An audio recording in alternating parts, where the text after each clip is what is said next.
session. Parties and counsel are present, all members of the jury and our alternates are present. Cross? No question, John. Okay. Any objection, Ms. Blake being excused subject to recall? No. Thank you, Ms. Blake, for your attendance and our excuse. And people can call your next witness.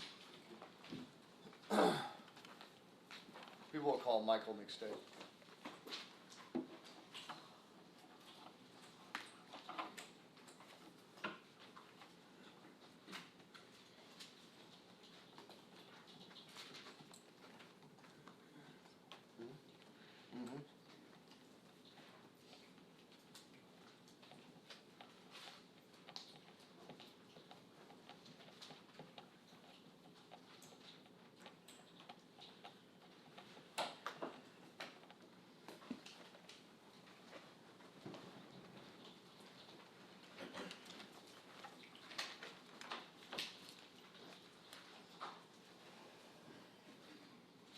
Do you solemnly state the evidence you're giving is the truth, whole truth, and nothing but the truth, so help you God? I do.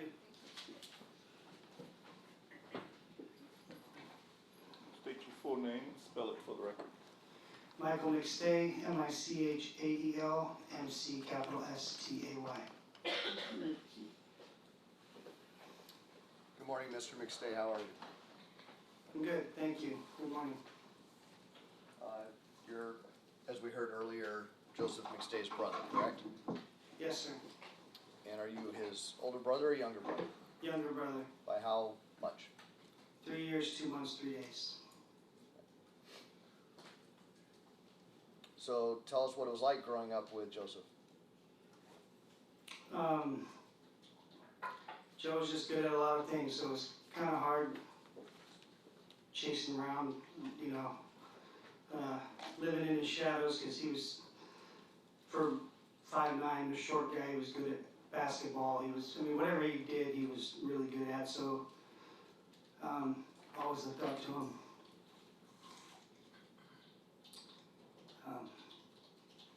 He was, yeah.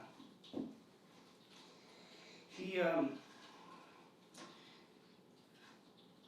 found surfing in Texas and fell in love with it, and I guess that kind of became the thing for both of our lives. When were you guys in Texas?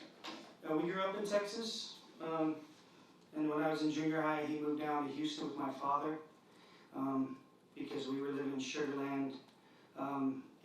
When I was in sixth grade, he was doing his ninth grade, and my mom got transferred back to Dallas, so I was a skateboarder at the time. I skateboarded for Zorlak, half pipe, so I went to Dallas, and he stayed in Houston to surf. And then when he found out we moved to California, of course, he finished his senior year of high school when we moved to Dana Point, and so he could surf. When you refer to your mom, that's Susan Blake that just testified, right? Yes, sir. And who was your father? Who's your father? Patrick McStay. He was here yesterday. And what was the family dynamic then in Texas? Was everyone still together, still married, or? No, sir. No, my parents divorced when we were really, really young. We moved from Ohio. My mom wanted to get out of the cold air, so she transferred to Houston. So my dad found out and transferred to Houston. My mom found out. My dad found out, so she transferred to Dallas. And so we grew up in Dallas. My dad's still in Houston to this day. So am I interpreting correctly that for most of your childhood, your parents were divorced? That's correct. And did this have an effect on you and Joseph and how you were brought up?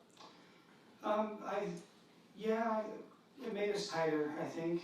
He was always, like my mom said, he was always my sounding board, my big brother, but he was just so kind and such a good listener, you know. It just kind of worked out. I mean, we did everything. It was the McStay brothers. We raced motorcycles together. My mom rode a YZ 125 powder puff, as long as she had a little pink on it, you know. Had to get on a milk crate to get on that thing. We hunted deer, we fished, we I mean, we camped every weekend at Fort Hood in Dallas when we were really, really little. I dumped one of my motorcycles in a river and had to ride on that. We did everything together. It was just the two boys. I mean, my mom had Joey and Mikey, and it was us. And when you moved to California, Joseph followed? Yes, sir. Yeah. I've been around 87 or so, 80. He graduated high school in 88, so it'd be summer of whatever that is. Looking back on it, was it to follow his brother and his mom, or just for the surfing? I think a little bit California dream, probably. A little bit of everything. Your mom described him as a surfer boy. Is that how you describe him?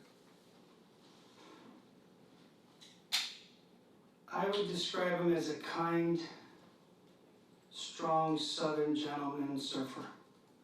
So he surfed with a cowboy hat. No cowboy hat. I don't even know if he had boots, to be honest with you. So he adopted the beach lifestyle to his heart and soul, you'd say. For sure, yeah. So Even if he had to live in a small little apartment on Cabrillo for 8 years in San Clemente, as long as he could be by the beach and have that lifestyle, that's what he did. I'm going to show you what's been marked as 1160 file Michael 0. Is that a picture of Joseph surfing? I believe so, yes. Do you surf? I'm sorry? Do you surf? Oh, yes, sir. You surf with Joseph? Yes, sir. We used to get his little Volkswagen Bug and go down to Trestles, and which is South San Clemente, and go get 50-cent tacos at La Tiendita. That's when they were 50 cents. They're not that anymore, but yeah. You weren't cutting class like your mom implied, right? To go surfing? No. Okay. And as you grew up, did you continue that beach lifestyle, surfing together? Yes. Yeah, I mean, I still surf to this day. How often would you and Joseph get together and surf? As we got older, less, but I mean, through, I would say maybe a few times a year as we got older. We were a little busy, but before that, we'd surf once a week. Well, as you both grew older and started having families and wives and kids, did you guys continue to surf? Much less. But did you? Maybe 2-3 times a year. More of a weekend warrior here and there. Did Joseph seem to want to pass that along to his kids? I'm sure he did. They were still pretty little, you know.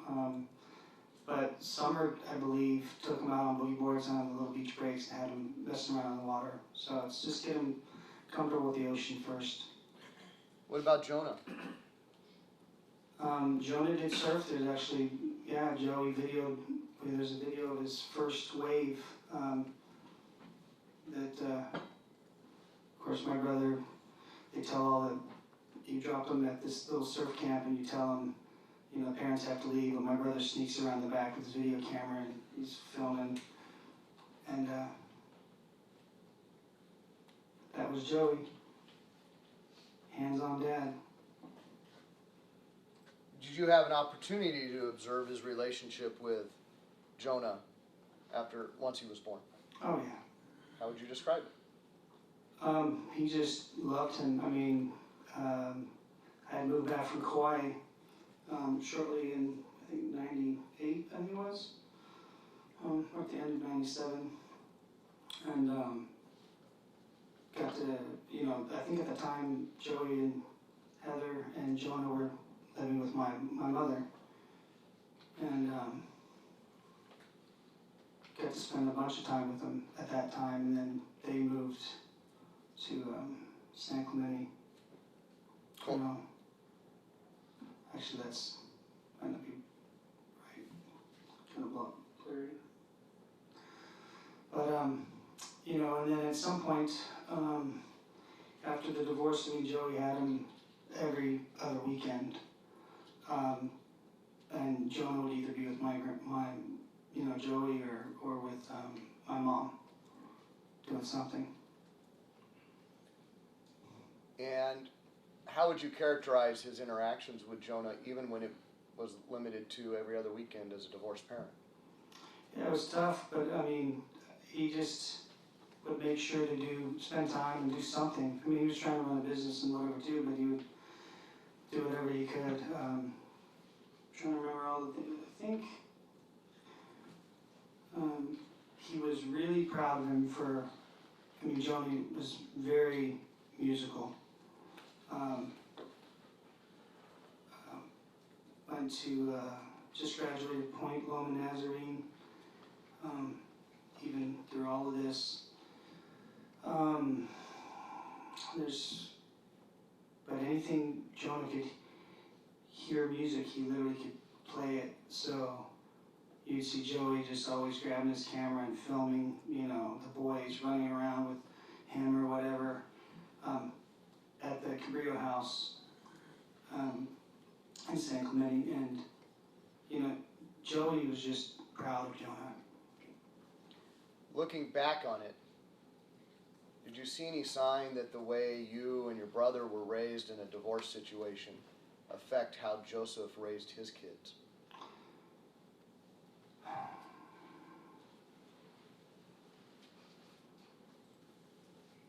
Yeah, I could possibly, hindsight's always 20/20. So I know he made some different decisions. Happy wife, happy life, right? Home birth probably wasn't, I'm pretty sure he didn't want to do the home birth. I think we talked about it. A home birth in a jacuzzi, but, that's what Summer wanted to do, so that's what Joey did. Living in San Clemente in the time after, he lived there after he divorced Heather, correct? That's correct. And how long was he in the San Clemente area before he started dating Summer? I think my mom's probably right about 5 years, 4 to 5 years. I think he divorced in around 2000-ish, and I think they started dating around 05. And he started going up to Big Bear to help fix up her house and sell it, which they did. And I think they were married at the end of 07 because somewhere in 07, maybe fall. When did you first meet Summer? Gosh, I can't remember. It's been so long.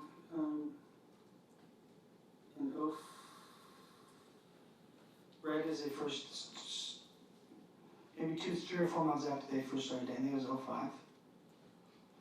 What was your impression when you first met Summer and saw her with your brother? He seemed happy, so I was happy. And considering, and she was actually funny. The first time I met her, she was actually cracking me up. Because she'll just say, say it like it is, which I appreciate. But he was happy, and I hadn't seen him happy. He was devastated from his divorce. It was the love of his life, and that's why he didn't date that much. I mean, nothing serious. And when he met her, that was it, and he was happy, and he was sold on it, so I was sold on it. How would Summer make you laugh? She's really witty. She was an avid reader, so she would make these funny comments, just like maybe something she read, or like just something off the cuff that would catch me off guard. Do you remember one in particular? Not right now, not on the spot, but Sorry. maybe we'd watch a TV show or something, and then she would just rattle something off. So she was very witty like that. Really, just witty.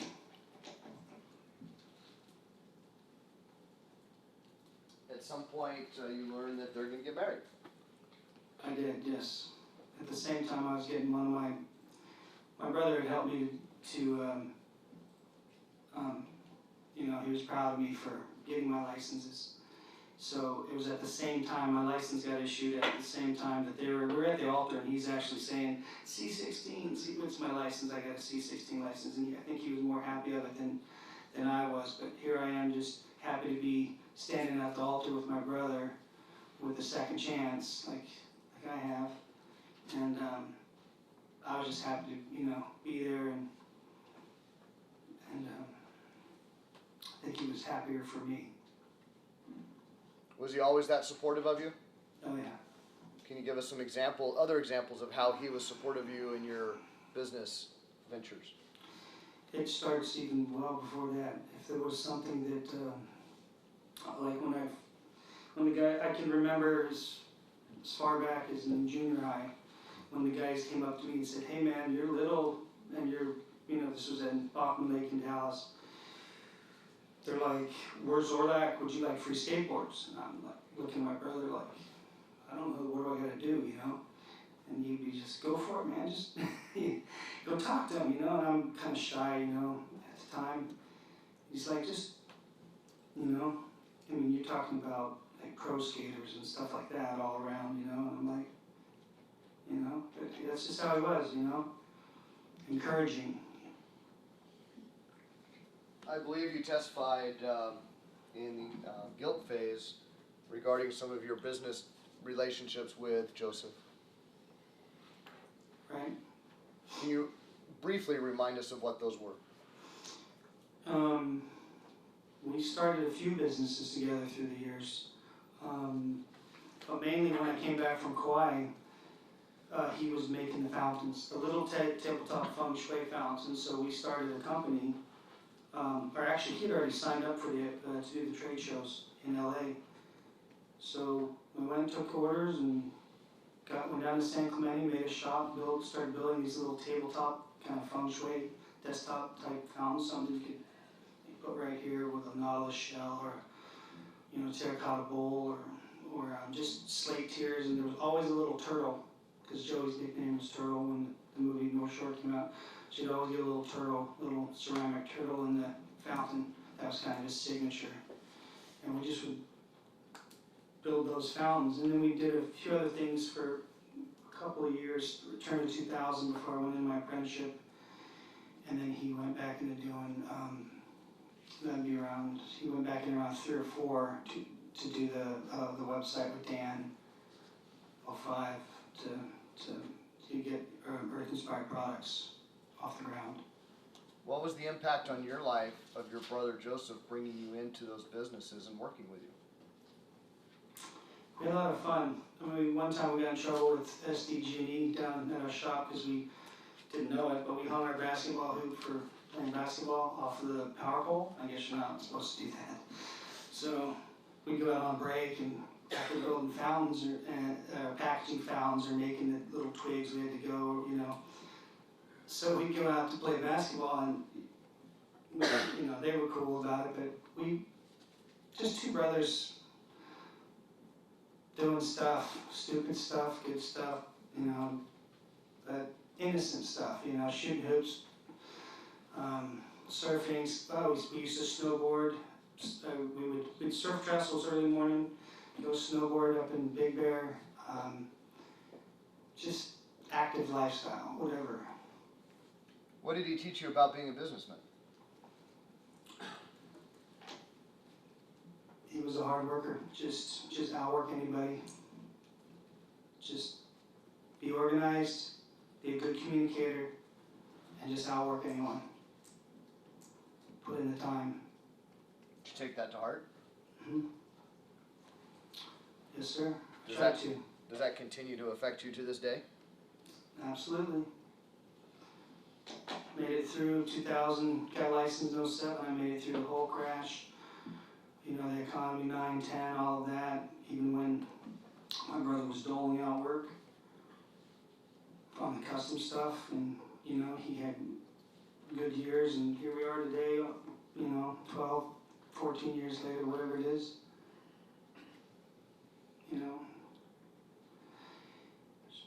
lot going on in the last 9 years. Is him not being around to provide that encouragement and advice to you hard on you as a businessman and a brother? You know, I think on the business side, I've made my way, so I'm okay there.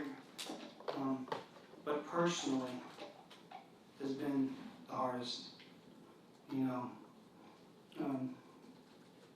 as a small family, you know, I'm remarried, got a great wife and 4 bonus kids. They'll never know my 2 nephews, or what would be their siblings. Joey would have, there's one of my wife's sons who's got this curly hair and he's kind of shy, but he likes to do photography and skateboarding and stuff.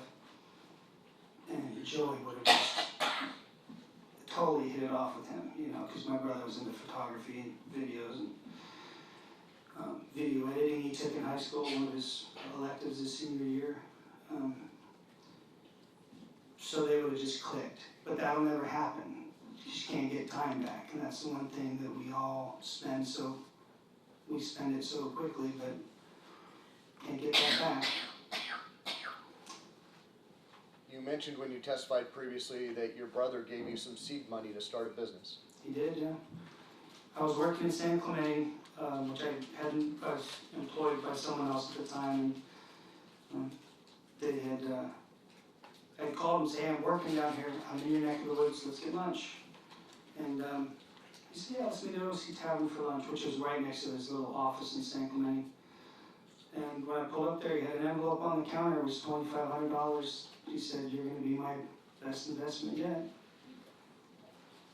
And that was to get the books and the licensing and all, you know, all this stuff that I would have to do. I already had all the tools and the knowledge, but I had to have certain things in place, a bond and all this stuff, so he helped with that. Do you have any doubt that he would have continued to have been supportive of you in that way when No. when you needed it? No.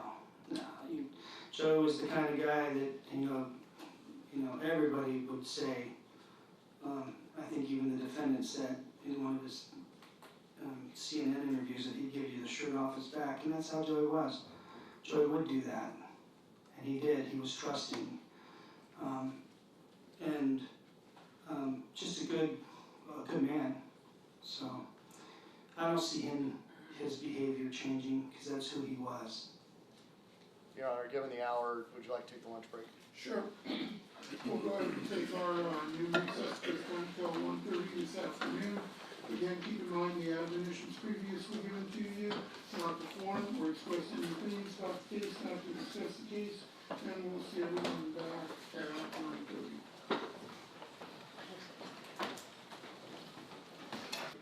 Victim impact evidence are People versus Edwards, 54 Cal 3rd, 787. People versus Raley, R-A-L-E-Y, 2 Cal 4th, 870. And People v. Cox, 53 Cal 3rd, 618. I think those are the primary cases.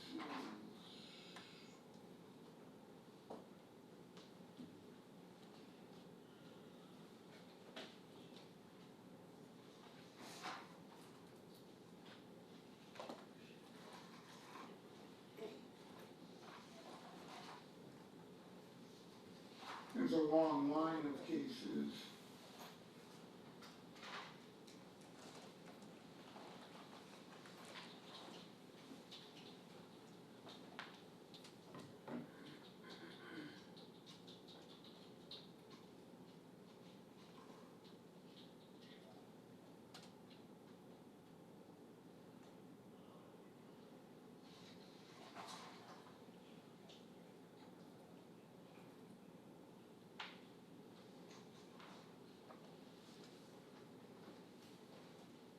People versus Verdugo, 50 Cal 4th, 263. There's another case that